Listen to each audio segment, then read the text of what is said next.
Mais il me disait que Vas-y, c'est enregistré. C'est quoi? Il est où le texte? Tu l'inventes? Tu crées quoi, t'es un créateur quoi. Non, par contre, ce que tu pourras enregistrer, c'est des bruits de rue. Mais il y aura avec ça, on va pas. Ouais, mais de les mettre à part. Pour faire quoi?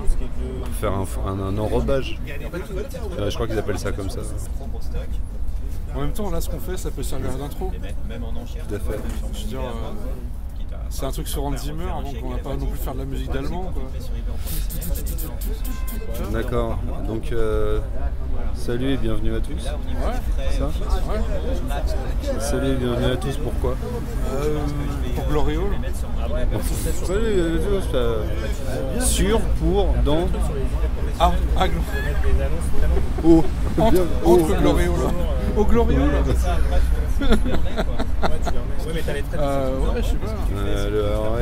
Bon, et après? Bah, après le podcast. Le quoi? Le pot de cast? Le pot de cast. Le pot de cast. T'entends même pas, il y en a un qui est de Marseille. Le pot de cast le plus ultime de la bande passante. Ouais, je pense. Ouais. Moi, je pense que ça peut faire une intro sympa, ça. Non. Si. Tu sais pourquoi? On s'en fout, peu importe où on est, quoi. Le tout, c'est d'être là, quoi. Ouais. C'est beau ce que tu dis. Ouais. C'est en même temps, Gloriole, c'est un peu de la poésie. C'est clair.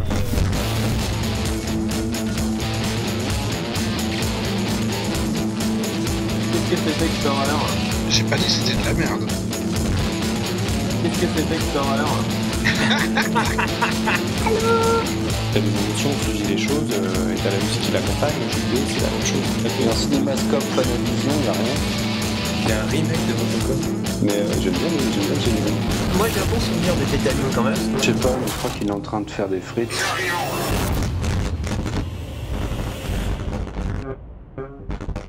Donc bienvenue à tous et aujourd'hui une édition spéciale consacrée à la musique de film et on va commencer avec un des plus grands compositeurs de musique de film, j'ai nommé Hans Zimmer. Docteur Satur, vous avez quelque chose à nous dire sur Hans Zimmer, j'imagine? Ouais, c'est pas le plus grand, hein, c'est celui qui a une énorme filmographie. Alors, en même temps, vu ce qu'il fait, il peut en faire 15 par an, c'est pas un gros problème. Ce qu'on attend de lui cette année, c'est quand même Superman, là, Man of Steel. Bon, perso, je trouve que c'est un compositeur qui est absolument surévalué, surestimé. Il a fait quelques bonnes musiques, bon, Inception, mais en fait, il est jamais tout seul quand il fait des trucs bien. Il sait s'entourer.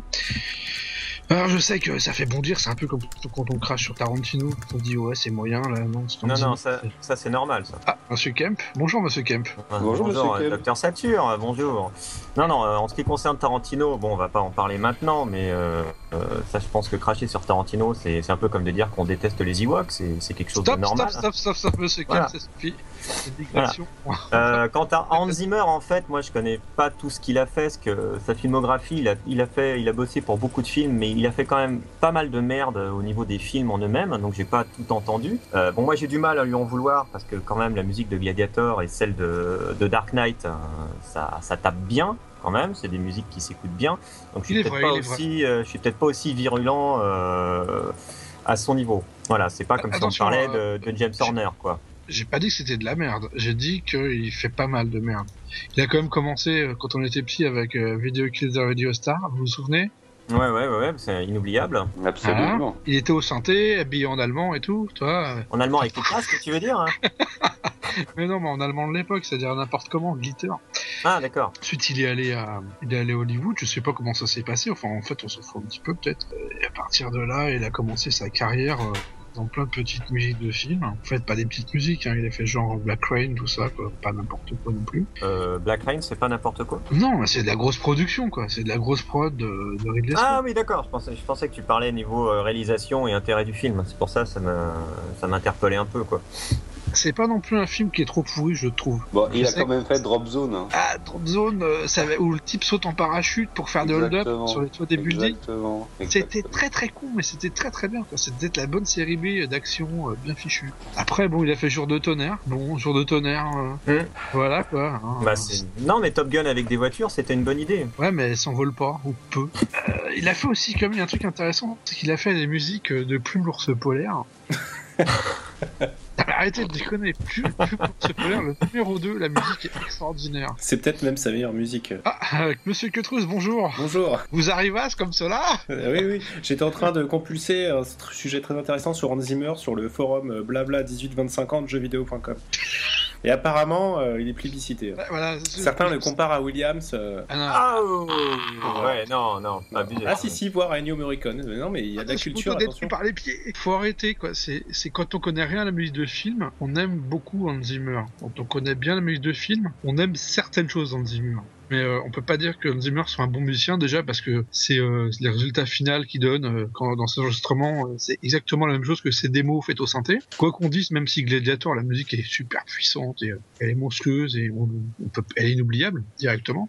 Faut savoir que quand il a publié un deuxième album où il a fait ses démos, c'est exactement la même chose, quoi. C'est-à-dire que tout l'orchestre joue la même note. Il n'y a pas d'arrangement, c'est vraiment un type qui déteste ses arrangements. Quand il a fait le truc avec les sous-marins, USS Alabama, Crimson Tide, c'était tout la même note. Enfin, voilà. Par contre, c'est un inventeur de l'usine de musique de film. Il avait fait une société qui s'appelait... comment s'appelait sa boîte? C'est Remote Control maintenant, mais c'était Mediaventure, où ils se mettaient à 5 ou 6 et ils ont torché par exemple la musique de The Rock comme ça, qui est une musique faite en module. Je sais pas si vous connaissez la musique de The Rock. Je l'ai vu qu'une fois, ça m'a suffi, donc je suis pas familier avec la musique. Aussi je peux chanter. On va payer des droits d'auteur, Oui, il faut pas, mais il le fait très mal. Donc j'ai chanté faux, on n'a pas reconnu la musique de la Panthère Rose là. Donc, la musique de The Rock elle est assez intéressante parce que c'est le schéma de la musique de jeux vidéo, c'est-à-dire que c'est des petits modules qui se mettent, qui durent un temps précis, durent un nombre de mesures qu'on peut emboîter dans le désordre, on peut les mettre à la chaîne. Et d'ailleurs, il le fait, ça prouve que finalement ça marche, quoi. Oui, mais c'est plus de la musique de film, c'est de la musique... on va dire qu'on est plus dans ça raconte rien finalement. On est dans l'illustration et plus du tout dans la musique de film. Tu prends un type comme John Williams, sa musique raconte des choses, même si c'est pas tout le temps génial. Jerry Goldsmith, ça soutenait même les mauvais films des Voilà, même les mauvais films sur lesquels il a bossé, par exemple Holoman, qui est une sous-merde, la musique est fabuleuse du début à la fin, quoi. C'était la force de Goldsmith, c'est qu'il arrivait à faire passer des trucs qui normalement seraient pas regardables, quoi. Moi j'ai juste une petite question technique à poser à notre envoyé permanent à Marseille, Monsieur Kemp. Oui. C'est chez vous qu'on a de la friture comme ça? Au niveau de la cuisine, c'est la tradition à Marseille, donc sans doute. Je sais absolument pas. Voilà. Moi, sardine, on peut pas faire autrement. Moi, je vous entends très très bien et il y a aucun problème. Donc a priori, ça vient pas nécessairement de chez moi. Allez-y. Bon, Hans Zimmer, c'est vrai que moi, pour revenir à ce qu'on disait, je connais pas très très bien, mais peut-être qu'il souffre aussi du syndrome qu'il y a actuellement, c'est qu'en fait, dès qu'il y a un truc qui marche, on demande un petit peu au mec de refaire tout le temps la même chose. Je sais pas si ça peut expliquer aussi. Il y a plein de types qui, quand même, quand ils bossent sur un film, on leur demande un petit peu de faire ce qu'ils ont fait avant. Donc, est-ce qu'il n'y a pas ça qui joue aussi? J'en sais rien. Je pense que on demande pire aux gens, même. On demande de faire ce qu'il y a eu avant, mais fait par d'autres. C'est-à-dire qu'il y a toujours le syndrome du time track au cinéma, au montage. Le réalisateur fait son film, utilise des musiques. Alors Kubrick, il mettait du classique, et puis à la fin, par exemple, en 2001, il a demandé à Alex North, le gars qui a fait Spartacus, tout ça, super musicien, de faire la musique de 2001. Alex North va voir le film et découvre au cinéma avec tout le monde que sa musique était giclée du film direct.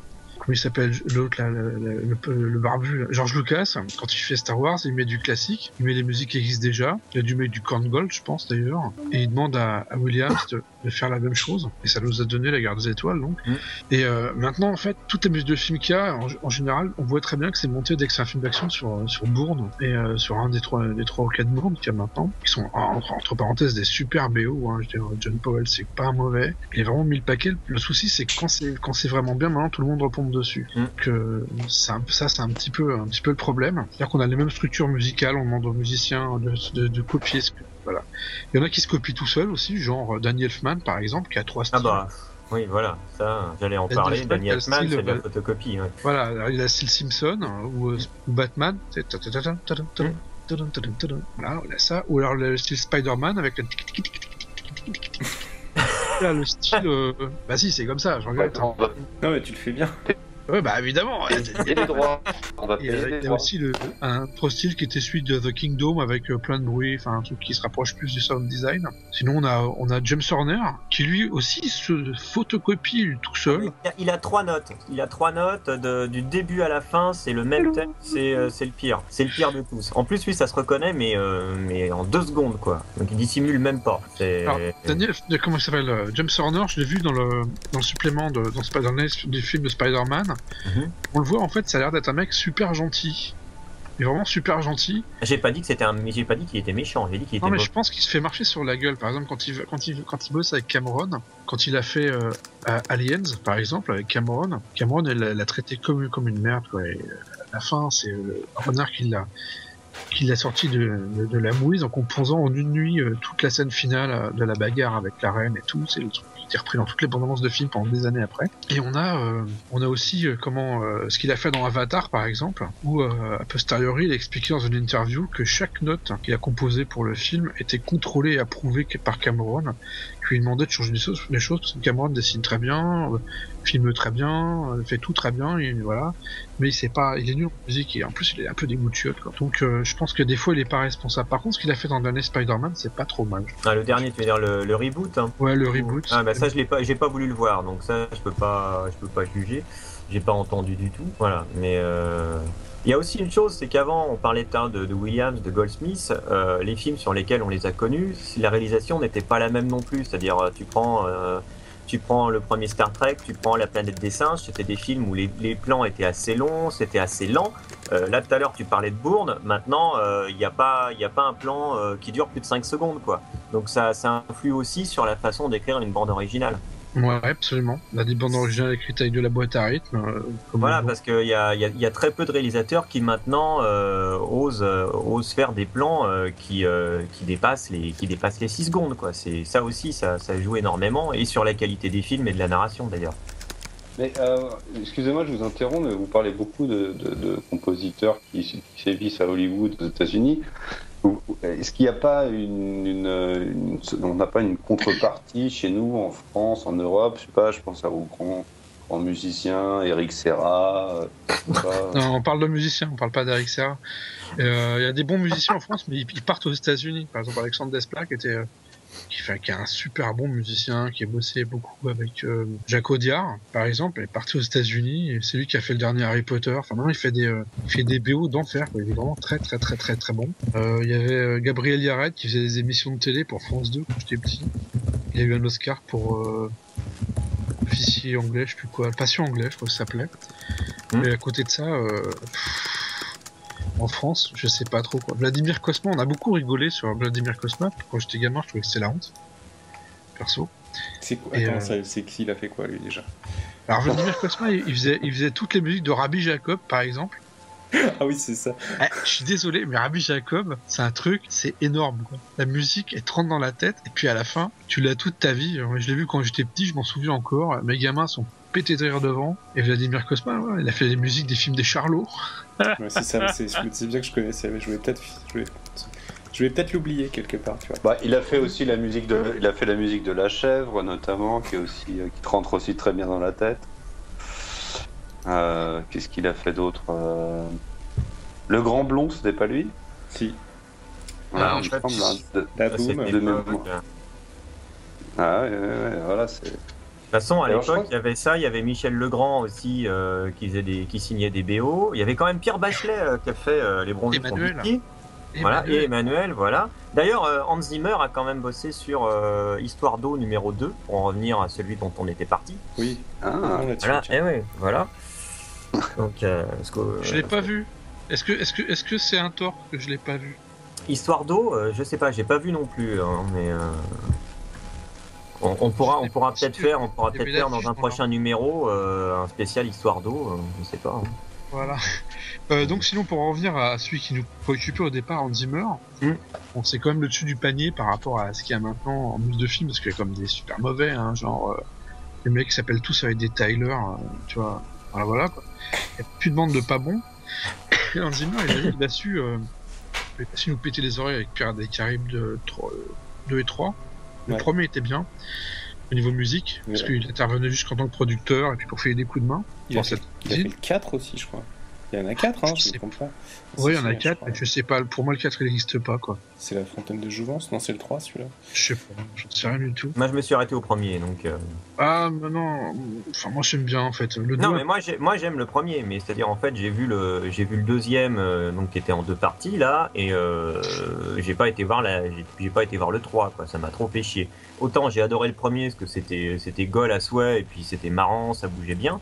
c'était Mais surprenant. non, enfin voilà, c'était une bonne série B, franchement, parce que ça se prenait pas du tout au sérieux, c'était du n'importe quoi. Et après, par contre, ils ont été un petit peu trop loin, on va dire. Mais donc voilà, ce qu'il a fait après, j'ai pas su, mais c'est vrai que la BO pour le premier, elle tient bien la route et puis elle supporte bien le film, quoi. Moi je l'ai trouvé intéressant dans ce qu'il a fait dans Gladiator, c'était de prendre Liza Gerhardt comme Oui, bah c'est ce qui fait aussi tout le truc, hein. Voilà, on l'a eu, après on l'a entendu un peu trop partout Liza Gerhardt, mais moi je préférais quand elle était Candance en tant que fan quoi. C'était sur Gladiator, c'est ça? Sur Gladiator, ouais. C'est-à-dire, quand le film a commencé, j'étais dans la salle et j'entends sa voix et là je me suis dit ça va être un bon film d'office quoi. Et puis en fait c'était un putain de bon film quoi, il y a pas de problème. Elle a rechanté un peu sur Mission Impossible, sur des trucs comme ça. Elle a pas mal bossé avec lui. Sur le deuxième Mission Impossible, hein, le truc tout naze de John Woo. C'est insupportable du début à la fin. Tom Cruise fait de la moto avec Je ses sais pas, j'en ai pas vu un seul qui m'a plu finalement. Ah, le dernier, il est pas mal, je trouve. C'est un bon film d'aventure. Je suis assez d'accord. Il a fait une musique intéressante, Hans Zimmer, qui s'appelle La Ligne Rouge, de Thin Red Line. Terrence Malick. Et cette musique était vraiment flippante parce que c'était minimaliste et ça lui ressemblait pas du tout. Et je pense que à partir de là, il s'est dit, voilà, il y a Hans Zimmer qui va gagner du fric. On est pam pam pam pam pam pam pam pam, voilà, comme ça. Et puis t'as Hans Zimmer qui va faire un peu d'expérimentation. Et je trouve ce qu'il a fait dans Batman Begins, par exemple, c'est vraiment énorme. Et il l'a fait en même temps que Plume et l'île mystérieuse, avec le petit ours polaire qui va rejoindre ses amis et les pingouins. En fait, ce type est un fou, quoi. Il arrive à te faire une musique flippante comme Batman Begins, en même temps Plume et l'île mystérieuse. Je vous assure que ce type, à mon avis, il a le cerveau coupé en deux, quoi. Après, quand il a fait... Oui, pardon. Non, c'est pareil, moi dans Inception par exemple, je me rappelle pas m'être dit oh là là, c'est encore lui, il y en a marre quoi.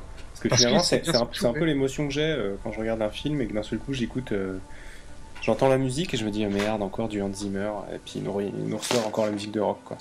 Et dans Inception, il s'est entouré d'un de ses copains qui s'appelle Lorne Balfe, un truc comme ça, ou Balfe, je sais plus. Les noms, je suis trop pourri, faudrait qu'on mette ça sur le blog correctement. C'est pas Stefan Schwartz. Non, c'est Lorne Balfe qui s'appelle. C'était un Allemand, il l'a ramené ça doit être un pote à lui, quoi, tu vois. Une école de musique allemande, je sais pas trop. Et ce type, c'est lui qui te met toutes les grosses basses, en fait. Il a fait la musique du film Ironclad, qui se passe au Moyen-Âge. Et dans le tape, je sais pas si vous avez vu, le sang des pliés, je crois que ça s'appelle. La musique est monstrueuse. Il a participé au dernier Tron. Si la musique est bien dans le dernier Tron, c'est pas grâce à Daft Punk, hein. Faut pas non plus déconner. La musique est bien dans le dernier Tron. Moi j'adore. Ouais. Elle est. Moi, elle m'a saoulé, mais d'une façon monstrueuse, quoi. Mais c'est le problème de voir les films en DivX, on n'a pas un bon son. Non, moi je suis pas dans l'illégalité comme toi, Satur. Je l'ai vu. Mais personne ne l'est d'ailleurs. Je l'ai vu au cinéma, j'ai même payé pour le voir.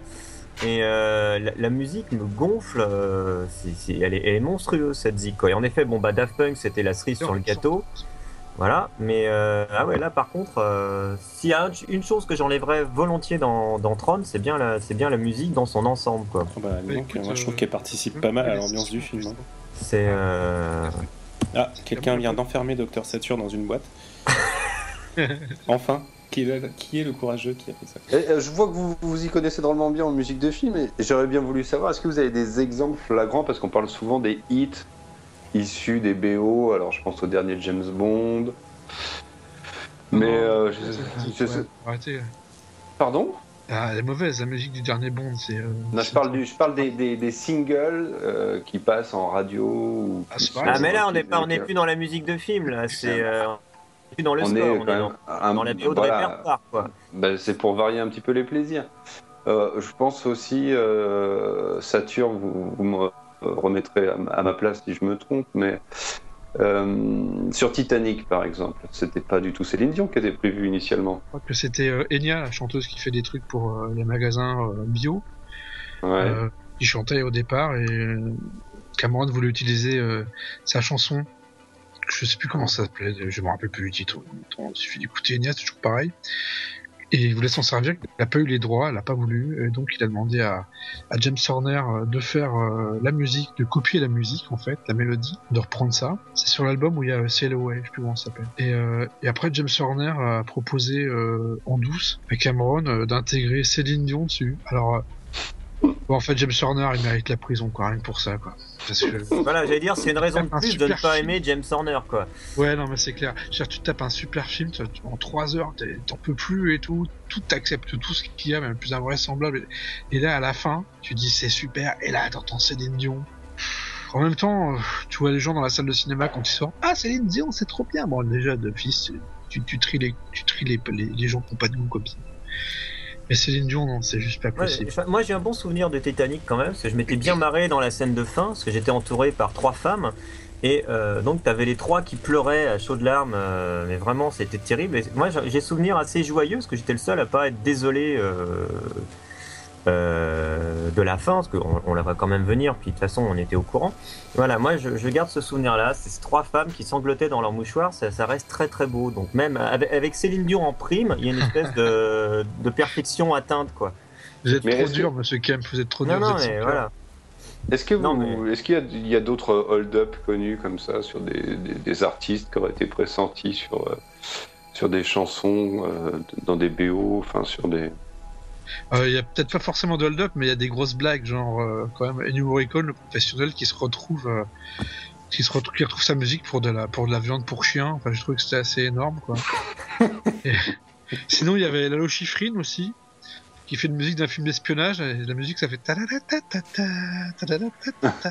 hop, tu retrouves ça sur des soutifs. Enfin, bon, voilà, quoi. Ça, c'est du hold-up dans l'autre sens, quoi. Oui, mais après, c'est plus l'utilisation d'un truc qui a marché, et puis voilà, il y a... ça, c'est aussi le problème, par exemple, de la publicité qui emploie des musiques de film et qui après te bousille ton film, parce que tu as l'image de la pub qui vient se mettre par-dessus ton film quand tu le regardes, quand tu l'as trop vu. Je me rappelle un moment, dans les années 90, il y avait La Poste qui avait fait une publicité en employant le Requiem de Mozart. J'ai réussi à fermer les yeux à chaque fois que j'entendais les premières notes pour pas avoir des images de pub en écoutant la Requiem de Mozart.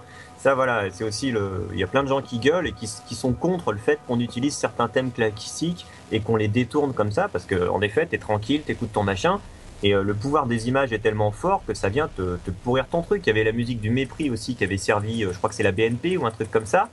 Voilà, genre, et lui c'est le banquier et tout ça. Bon bah, tu regardes le mépris, à l'époque t'avais la phrase qui te revenait dans la gueule et ça te pourrissait ton film. Bah rien que pense à Shostakovich et au je sais plus ce que c'est, au Mutuel ou je sais plus quoi là. C'est assez atroce. Et Antoine et les opticiens Atoll, quoi, on n'en parle pas assez. Mais vous savez que ça se vend en compilation, les meilleurs morceaux classiques de la publicité. Oui, complètement. Ouais. Ça se vend. Les gens déjà regardent les pubs, en plus vont acheter la musique pour se rappeler des pubs. Mais d'un autre côté, c'est pas si idiot de mettre du classique. C'est peut-être pour certains la seule occasion d'en écouter. Non, je dis pas que c'est idiot. C'est triste de dire ça. Oui, c'est triste. Je suis d'accord. Je suis d'accord. C'est très triste. Mais n'empêche que moi j'ai découvert des groupes à partir de pubs. Pourtant, j'en vois pas beaucoup des pubs, mais. Alors moi, de l'autre côté, j'ai découvert des groupes que j'ai adoré. Je trouvais ça génial. Et puis on m'a dit, mais c'est la musique de la pub machin. Ouais, ça. Je regarde pas les pubs à la télé. Et depuis, j'aime plus les groupes. C'est aussi mon petit côté Happy Few, tu vois. Extrême. Ouais, mais ça m'a déçu. Il y a plein de trucs, ils ont le nombre de chansons de Bowie ou de Dylan qui ont été utilisées aussi. Bon bah voilà, bon après eux c'est encore autre chose, ils touchent du pognon, ils sont contents. Bon, Mozart il peut plus trop se défendre au niveau des droits, mais voilà, c'est en effet c'est intelligent. Il y avait notamment une bande-annonce aussi qui était incroyablement bien foutue. Je sais pas si vous vous souvenez, à l'époque c'était la bande-annonce de Cliffhanger, qui est quand même pas un grand film, voilà. Mais la bande-annonce, elle avait un rythme incroyable et c'était sur un des morceaux speed encore du Requiem de Mozart. Ça donnait envie d'aller voir le film. C'était une bande-annonce incroyablement efficace. Donc c'est aussi le boulot des mecs, quoi, de se servir de la musique à bon escient. Mais voilà. Donc avec Carmina Burana aussi sur la bande-annonce de Conan. Ouais, mais ça encore, ça va. C'est la musique de Conan le barbare. Ça va avec le thème encore, ça, parce que en plus quand tu écoutes la musique de Polydoris, ça fait quand même furieusement penser à Carmina Burana de toute façon. Et Carmina Burana, ça a servi aussi pour Excalibur. Voilà, dans Excalibur, mais ça marche très très bien, parce que là c'est dans l'ambiance. Et alors t'écoutes de la musique classique avec des mecs en armure, ça va un peu moins dénaturer que quand tu vois un type au guichet de la poste. Là, au niveau des images, graphiquement, ça marche mieux quand même. Céline Dion pour une pub de la poste, ça me dérange moins. Et dans les musiques des séries télé, il y en a qui vous ont marqué dernièrement? Parce que les anciennes séries télé, c'était quand même des cadors, hein. Il y avait aussi bien Williams que Goldschmidt que Lalo Schifrin. Oui. Quand on était petit, en fait, on écoutait beaucoup de jazz dans les séries, entre Manix, Mission Impossible et tout. Non, moi, la dernière BO qui m'a scotché, c'est celle de Galactica. Voilà, dans ce que j'ai regardé ces dernières années. Qui est assez extraordinaire, ouais. Une ambiance, qui colle aussi. C'est aussi pour moi une série d'exception. Hein. C'est un truc. Je suis d'accord. Ça te scotche vraiment au niveau de ce que ça véhicule comme idée, comme réflexion. Et c'est vrai que la musique, elle est aussi sombre que l'intégrale de la série, quoi. Donc ça, voilà, celle-là, elle m'a vraiment bien. Ouais, voilà, c'est pas un truc qu'ils ont balancé. Et celle-là, elle m'a quand même bien scotché. Ça, dans les trucs récents, c'est même plus tout à fait récent maintenant, Galactica. Mais de ces dernières années, c'est peut-être une de celles qui m'a le plus marqué, quoi. La musique de Lost, c'était pas mal. C'est ce que j'allais dire. La même chose. Surtout, moi, ce qui m'avait fait bien marrer dans la musique de Lost, c'était c'est une anecdote, mais tu sais, ils avaient réutilisé des morceaux de carlingue, de l'avion écrasé sur la plage pour faire de la musique, quoi. Ah bon, je savais pas du tout. Ouais, ils ont récupéré des morceaux de la carlingue et il les a mis sur châssis et ces percussionnistes jouaient dessus, quoi. Parce qu'en fait, ils recherchaient tu vois, des bruits un peu naturels. Un son venu du ciel. Voilà, c'est ça. Un peu brut. Et moi, j'aime bien, pour son petit côté joyeux, j'aime bien le générique de Californication. Ah, complètement.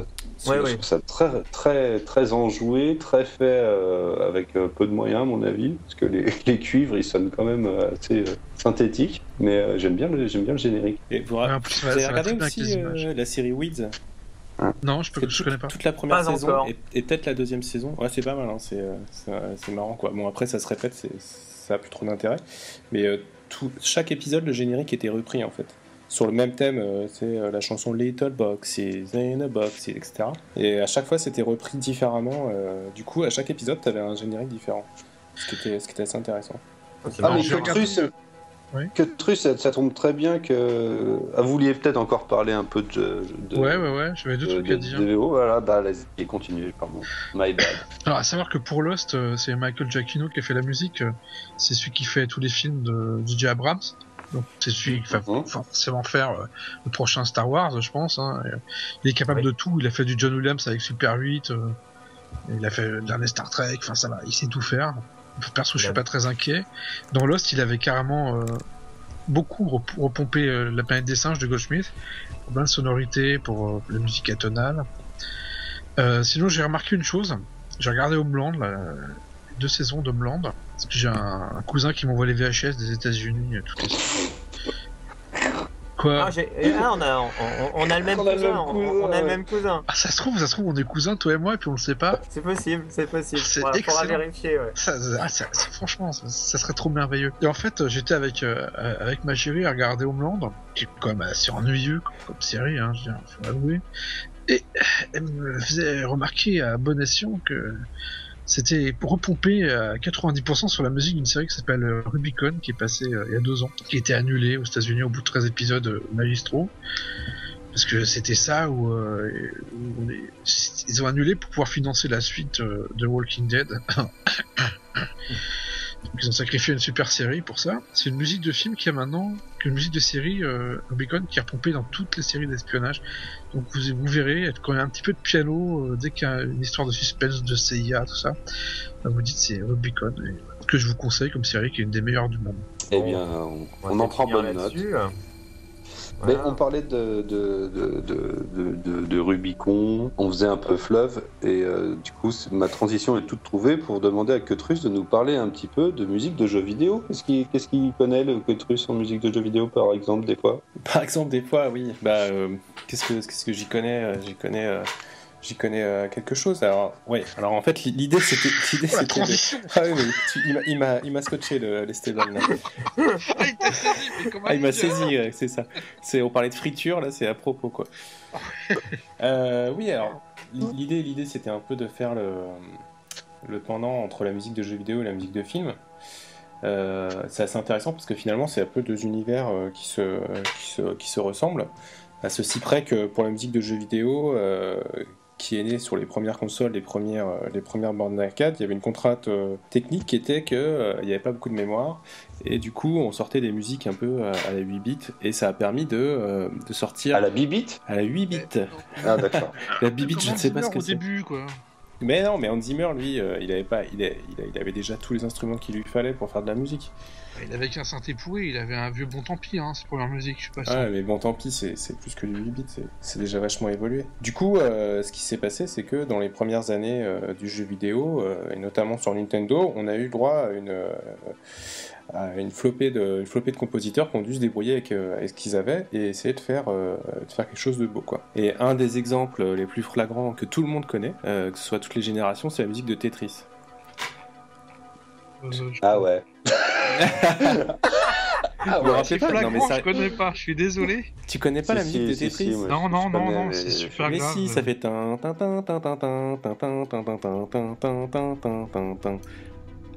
alors on va encore payer des droits parce que t'as incroyable. Chanté, mais non, c'est la Panthère Rose encore. Non, ça tu payeras pas parce que c'est issu d'une... C'était pas le bordel d'Hanoï, ça, plutôt? Non, c'est une danse issue d'une danse folklorique russe. D'accord, ça va, tu paieras pas de droit là-dessus, quoi. Pas en France. Pas en France. Donc, allez-y, continuez, mon bon Queutrus. Tetris. Ouais. Non, mais c'était juste un exemple. Ça veut dire que quand même, une musique... bon, vous connaissez pas, c'est incroyable, quoi. Tu connais Crysis 2 Crysis 2 Tu connais? Ouais, bien sûr. Là, je viens de m'apercevoir que c'est pas Hans Zimmer qui a fait la musique. Oui, mais j'allais y venir sur Hans Zimmer. Mais si tu veux, on peut en parler tout de suite, en fait. Hans Zimmer, oui, en fait, il s'est aventuré dans la musique de jeux vidéo, effectivement. Call of Duty, je vois ça. Call of Duty, ouais. Modern Warfare 2. Et voilà, donc c'est encore de la musique pour gens fins qui aiment l'action. Ouais. Ouais, donc voilà, donc on continue dans le style un peu Hans Zimmer, quoi. Ouais. Et ouais, Crysis 2 et voilà, enfin pas grand chose de super intéressant ni de mémorable, en fait, on va dire, quoi. Est-ce que tu penses que John Carpenter a eu de l'influence dans la musique des jeux vidéo? C'est une bonne question, ça. J'imagine que oui. J'imagine qu'à l'époque il a dû avoir son influence. Je pense peut-être, tu vois, sur des jeux comme comment ça s'appelle, Alone in the Dark, ce genre de choses, on a dû retrouver des sons un peu à la Carpenter, quoi, avec les synthés, les trucs un peu angoissants, tout ça. Mais c'est possible, quoi. Alors juste deux choses, je vais juste pour citer des grands noms de la musique de jeux vidéo, quand même. Alors les deux gros qu'il faut retenir, c'est Koji Kondo. Alors lui, c'est lui qui a fait les musiques de Zelda et de Mario, quoi. Juste, je te coupe juste un instant pour te dire que tout le repas à midi, mon petit bonhomme Thomas a chanté la musique de Mario. Tout le repas, quoi. Ah ouais. Voilà, vois, ça prouve, tous les niveaux, j'ai droit à tous les niveaux. Ça prouve que quand même que ça marque les gens. Moi, j'écoutais John Williams quand j'étais petit, lui il écoute ça. Bah ouais. Bah moi j'ai écouté des musiques de films comme John Williams, mais ça m'est aussi arrivé d'écouter la BO d'un Zelda en entier, quoi. Après, c'est sûr que quand on n'est pas dans le jeu vidéo, on peut pas forcément comprendre ça, mais c'est exactement pareil que la musique de film. La musique de film, elle va te faire rappeler des émotions que tu as eues en regardant le film, et que ça a pu te faire rêver, ou je sais pas, un peu comme tout le monde. Il y en a des très très bonnes, hein. Là, il y a pas longtemps, j'ai écouté justement c'est un jeu qui s'appelle Age of Conan. La musique, elle est excellente, quoi. Ça te transporte bien dans l'univers. Si c'est bien foutu, c'est très intéressant. Pour revenir brièvement sur Hans Zimmer, il s'est entouré aussi de musiciens de rock, par exemple sur Inception. La guitare qu'on entend... Oh, putain, c'est pas vrai. Je suis désolé, il y a le téléphone chez moi. Ouais, donc je vais recommencer sur... Ouais, donc c'est Lord de Balle. Sur Inception, la guitare qu'on entend, c'est Johnny Marr, le guitariste des Smiths. Je sais pas si vous vous souvenez, Smith. Ah oui, complètement. Voilà. Et donc il a demandé à ce type-là de venir, de faire sa guitare. Parce que Hans Zimmer, je le répète, c'est pas un bon, mais il sait vraiment s'entourer. Et ce qu'il a fait, par exemple, sur Dark Knight, c'est les sound design, la musique du Joker, et quand même, c'est énorme. Voilà. Ouais. Non, bah, l'intro du Dark Knight, elle est incroyable, quoi. Le premier plan du hold-up et tout, avec les buildings, tout ça, elle est hallucinante, quoi. Là, je crois là justement, c'est ça qui est bizarre chez lui. C'est pas un bon, mais il arrive à faire évoluer l'histoire de la musique de film, quoi. Je pense qu'il y a un avant et un après pour ça. Sérieusement, il a fait très fort. J'attends Superman de pied ferme. Je sais pas ce qu'il va faire, parce que le troisième Batman, musicalement, m'a vachement déçu. Et moi, je voulais aussi te dire, oui, tu parlais de Giacchino tout à l'heure. Ouais. Et il a aussi composé pour le jeu vidéo. Il a fait par exemple Le Monde Perdu, le jeu tiré du film, ce qui paraît plutôt logique, mais il a aussi fait tout ce qui est Medal of Honor, donc tu sais, c'est un peu comme Call of Duty, quoi, tout ça. Et il a fait du Call of Duty Black Ops, et voilà, quoi. Ça c'est logique, hein, c'est pareil quand. C'est quand même, tu vois, les grands, c'est quand même des compositeurs sur les grosses licences, quoi. Qui se tournent aussi vers le cinéma. Oui, qui se tournent vers le cinéma. Voilà, au niveau même de l'écriture, les scénaristes. Le copie peut-être pas, mais en tout cas, utilise ses ressources. Et puis surtout devient vachement plus évolué. Maintenant, il y a des justement au niveau de la technique, ils peuvent se permettre des choses qu'ils pouvaient pas avant. Donc les scénars des jeux vidéo sont quand même beaucoup plus évolués que les anciens. Donc si tu fais un scénar plus évolué, il faut un bon scénariste. Donc c'est aussi logique qu'ils aillent taper du côté du cinéma ou de la télévision pour les scénaristes, histoire d'avoir quelque chose qui tient le coup. Et après, de là à prendre les types qui font la musique de film, pour certaines ambiances, c'est pareil, c'est assez logique, ça va avec le packaging en fait. Mais parce que finalement c'est le même but qui est recherché, quoi. C'est quasiment la même chose, même si le cinéma c'est statique, ça veut dire qu'il n'y a pas d'interaction. Tu regardes le film, tu as des émotions, tu vis les choses, et tu as la musique qui l'accompagne. Le jeu vidéo c'est la même chose. Même si tu es actif plus ou moins dans le jeu, c'est-à-dire que tu fais évoluer ton personnage, tu vis des scènes, tu vis des aventures, et derrière il y a la musique qui t'accompagne de la même façon qu'au cinéma, quoi. Ouais, ça sert à te faire plonger dans l'univers. C'est en fait une bonne musique de film ou de jeu, c'est ce qui te fait rentrer justement dans l'ambiance. Ouais. Tu regardes même un Hitchcock en zappant la musique, les scènes elles sont pas aussi efficaces. Tout simplement, quoi. D'ailleurs, j'ai vu je suis allé voir ça au cinéma aux États-Unis la semaine dernière.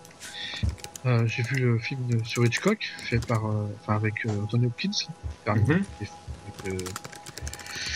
avec Scarlett Johansson. Et on s'aperçoit qu'il y a une séquence qui est assez intéressante.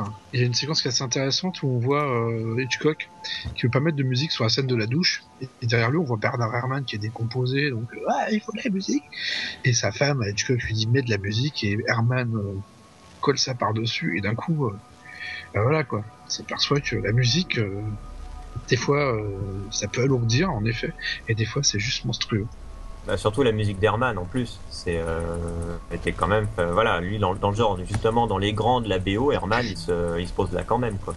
Faut écouter ce qu'il a fait pour Sueur Froide, la musique de Sueur Froide, qui est L'amour aux trousses par exemple, qui est la matrice des musiques de James Bond par exemple. Non, il a fait des trucs fabuleux. Juste le seul intérêt du remake de Scorsese d'Eneravi par exemple, ça a été qu'il nous a ressorti la musique aussi. Exact, refaite par par Bernstein, ouais, c'était réorchestré par Bernstein, mais c'était le score original de Herrmann, une beauté hallucinante, quoi. Bernstein était excellent aussi, il a fait des super BO. Oui. Oui, en Bernstein aussi, complètement. D'ailleurs, si ma mémoire est bonne, il a bossé sur Taxi Driver, non? C'est Bernard Herrmann qui a bossé sur Taxi Driver. Ah bah voilà, tu vois, voilà. Donc voilà. Bernstein, il a fait La Grande Évasion, il a fait. Voilà. Et une de ses dernières, c'était Wild Wild West, qui n'était pas un super film, qui était une bonne poilade. Mais il a fait la musique qui était totalement sous-estimée de Ghostbusters, parce qu'il n'y avait pas que le 8 de l'époque, 45 tours, quoi. Ouais. Une super musique derrière, quoi, Ghostbusters. Ray Parker Jr. Voilà. Alors, on parlait des hits tout à l'heure, voilà, ça en a été un. Même encore maintenant, tout le monde sait de quel film ça vient, quoi. Mais je crois que c'est un des gros derniers hits, parce que dans les années 60, il y avait eu Goldfinger qui avait cartonné, mais complètement. Ouais. Dans les années 70, il y avait eu le single, la musique de Star Wars, qui s'était retrouvé tout en haut des charts, mais un truc de fou. Vraiment, ça a duré longtemps. Il y a Adele là, avec le dernier James Bond qui marche bien aussi, je crois. Ah bon? Ouais. Je ne sais pas, franchement, j'ai trouvé tellement fade la musique, elle était sympa, mais pas plus, quoi. Enfin, je sais pas. Il me semble bien que si. En tout cas, il y a eu pire, hein. Le James Bond d'avant, c'était la musique était ni faite ni à faire, mais en plus, même le film était pas terrible. Mais enfin, ce jour, on fera un sur James Bond. Eh bien, nous allons passer à la rubrique magique cinéma. Alors, les films à voir et peut-être à découvrir si vous en avez envie. Bon, sinon, ce qu'on attend, nous, c'est avec Monsieur Kemp, c'est Star Trek. Non, le G.I. Joe. Non, c'est Star Trek. Moi, c'est d'abord Star Trek, mais G.I. Joe aussi, oui, complètement. Star Trek, il sort après Star Trek, il sort quand Star Trek? Non, mais je veux dire, j'attends plus Star Trek que G.I. Joe. Voilà. Et... quand même. Mais c'est vrai que G.I. Joe, je suis un fan du premier, parce que c'est de la golitude totale et c'est juste, il y a une rien que pour la brune, ça vaut le coup d'aller le voir, quoi. Ah, la rousse, moi. Ouais, mais les rousses, voilà, c'est normal, ça, voilà. Mais c'est vrai que c'est une bonne marade le premier, il est excellent, quoi. Et si le deuxième est à moitié aussi bien, j'irai le voir en salle. Ça, complètement. Ouais, il y a quand même Iron Man 3 qui va sortir. Salle, quoi. Bah, j'attends peut-être plus G.I. Joe 2 que Iron Man 3. Oh là là, tout de suite. Si, non, mais c'est vrai. De la daube, hein. Bah, c'était gentil, mais je me suis. Bon, il y avait des longueurs. Ils ont mis des scènes coupées dans le film, quoi, visiblement, quoi. On s'emmerde tout le temps, quoi. T'as l'impression que c'est interminable, que les dialogues sont improvisés. T'as 3 scènes d'action en 2h30 de film, quoi. Enfin, j'ai trouvé qu'ils étaient un peu méchants quand même au niveau du public. Ils l'ont un peu traché quand même gratuitement, le Iron Man 2, quoi. Bah, il y a peut-être pas de potes, quoi.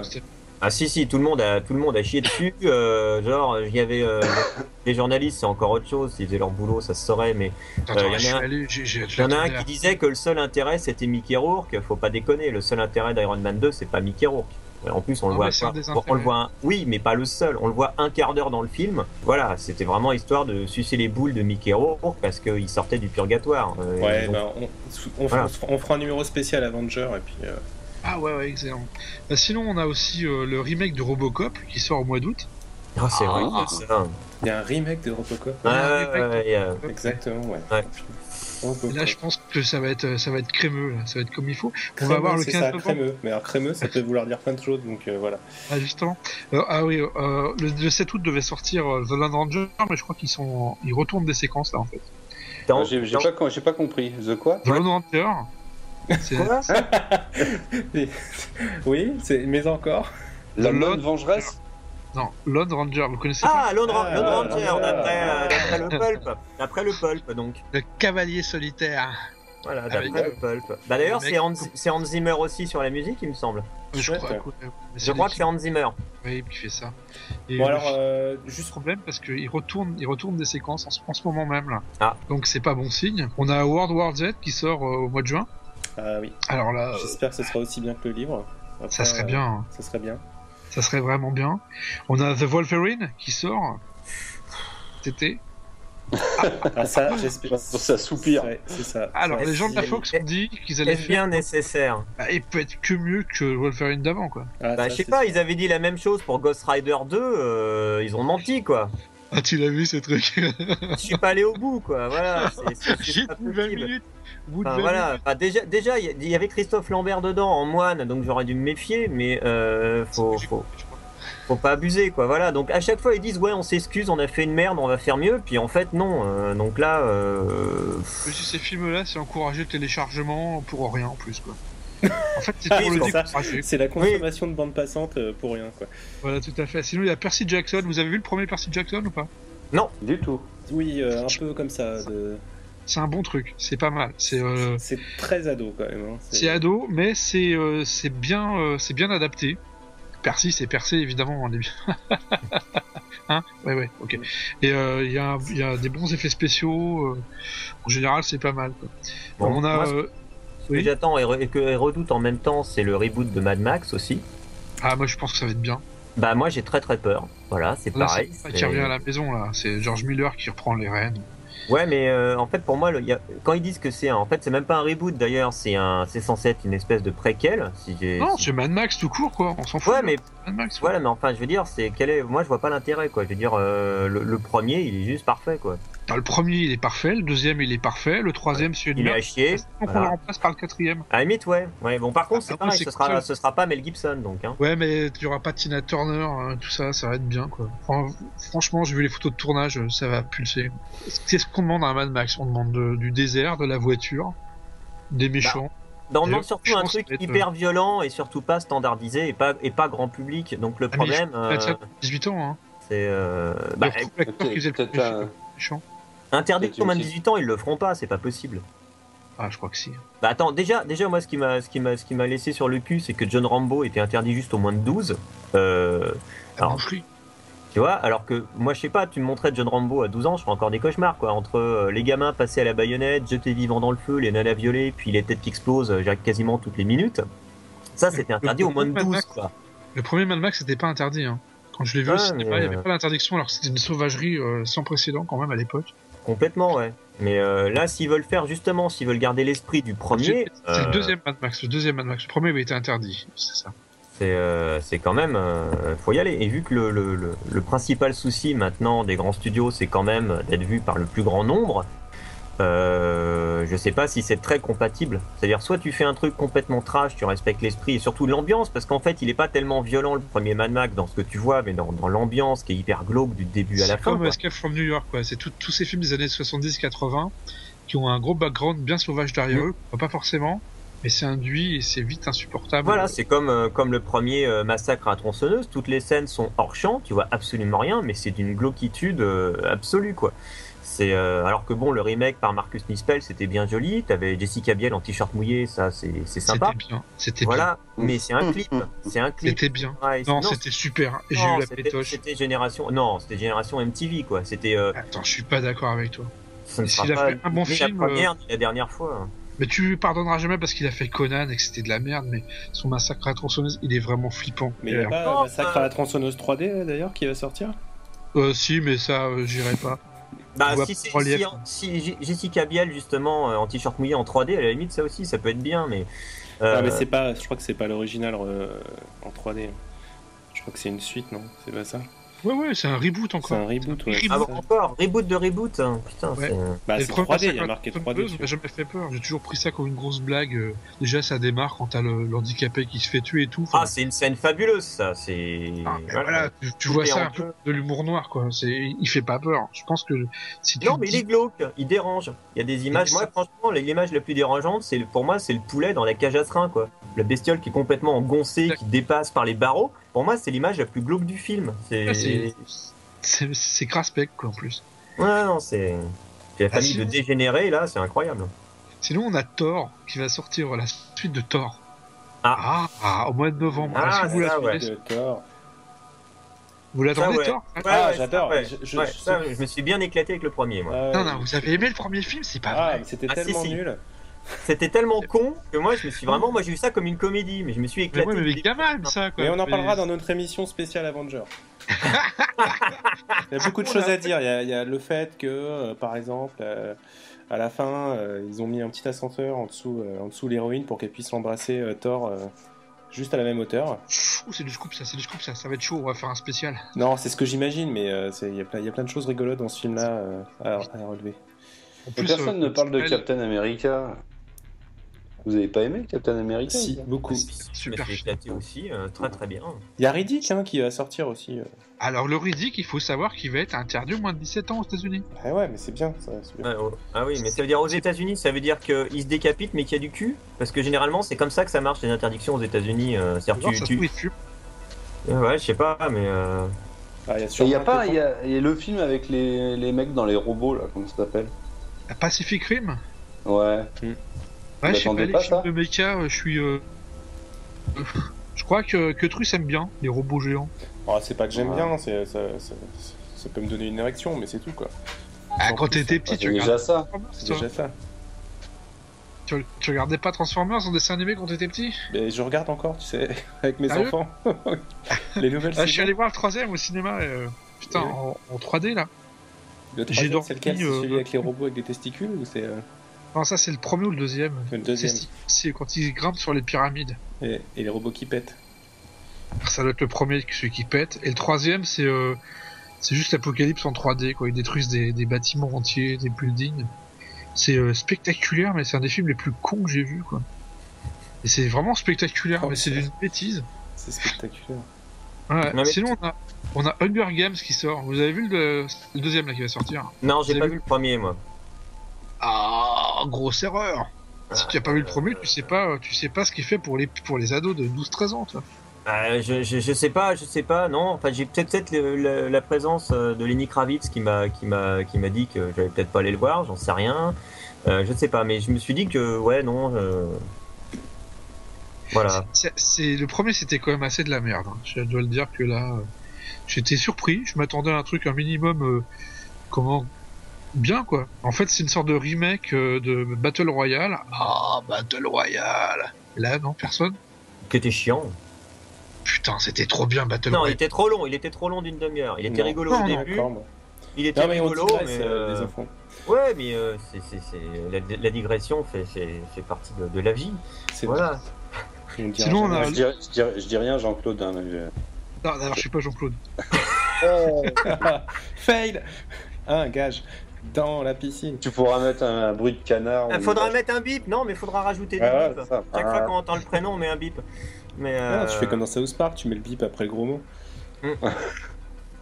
Non, sinon on a le Hobbit qui sort le 11 décembre. Ah, le Hobbit. Est-ce que... tu veux dire la suite du Hobbit?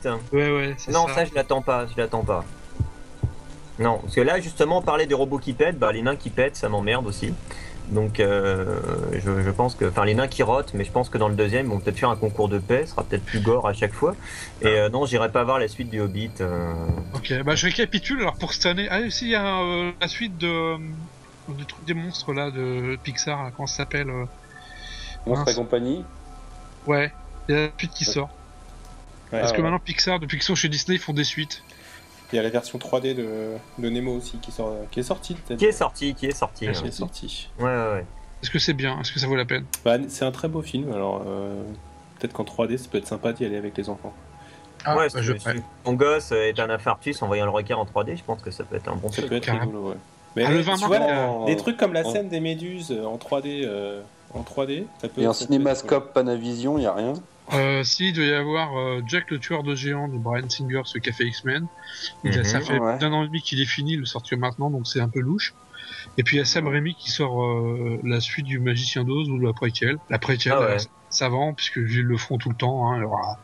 On va faire tous les films qu'on a aimés. Il y aura la préquelle à Blade Runner, pourquoi pas. On aura la préquelle à Mad Max. Non, il pourrait faire la suite de Blade Runner, parce que quand Yann Solo va reprendre du service dans le numéro 7 et qu'il sera vieux, ils peuvent en même temps tourner la suite de Blade Runner, où il est heureux dans son petit chalet avec sa meuf, quoi. Ça pourrait être Et bien aussi. de Rollerball aussi en même temps. Ah bah Rollerball, il y a déjà eu le remake qui était Oh honteux, putain, quand avec même. Jean Reno, oh là là là là. Bah déjà voilà, Jean Je l'ai Reno vu, je l'ai c'est un vu, peu je comme l'ai Colin vu. Farrell, quoi. Tu vois Jean Reno dans un film, c'est comme Colin Farrell, tu sais qu'a priori tu vas avoir une merde, quoi. Non, Total faut Recall, arrêter. c'était. Vous avez trouvé vraiment que c'était de la merde, Total Recall, le remake? J'ai pas vu. Ah mais j'ai pas voulu le voir. Bon, bah ok, je vais vous révéler tout. C'est de la Ah merde. non, mais voilà, non. mais- Il y a Evil Dead aussi, le remake qui sort quand même. Bah, Salut. Oh mon dieu, Evil Dead. La possession maléfique. Sinon oui, on a quoi? Oh là là, Oui, c'est bah voilà. flippant. non, Ah, ok, c'est donc, Poltergeist là, hein. Bon bah voilà, de toute façon on va s'arrêter là parce que c'est bon. Ouais. hein. ouais, Les faut- enfants en ont plus, fini la sieste. Ouais, Les papas s'arrêtent de faire les cons en faisant des podcasts. Voilà. exactement. Ah si, Elysium par le mec qui a fait District 9. Ah, District 9, Ah. c'est sympa ça. Voilà, Elysium ça va être bien, c'est avec comment il s'appelle, Jason Bourne là. Oh, et putain j'ai un problème avec les noms quand Damon. même. Matt Damon. Matt Damon, c'est ça. Ouais. Tu dis des gros mots aussi. Et sinon, pour conclure, alors Hans Zimmer, génie ou imposteur, quoi? Je dirais Ta-ta-ta-la-la-la. posture, imposteur, mais en même temps, il a une posture. Il a une posture, c'est ça. Il a une posture. Que Truss et Ouais. Dieu dans tout ça. Dio, tu veux dire Steve Gadd? Bon, Arrête, tu veux, mais je sais même pas qui c'est. Ah ouais, ben ça m'étonne pas. Faut le peu de respect que tu as pour les batteurs. Ah, les batteurs. Pardon. Ouais. bah il y en a des biens. Hein. Putain, c'est pire. Comme- Ah, dirait les discours du Front National, c'est ça. Ah, les batteurs, il y en a des biens, mais bon, ça, je le connais, quoi. Bon, eh bien merci et bonsoir. hein. Ah, bonsoir. Bonsoir. Bonsoir. Il est 15h51.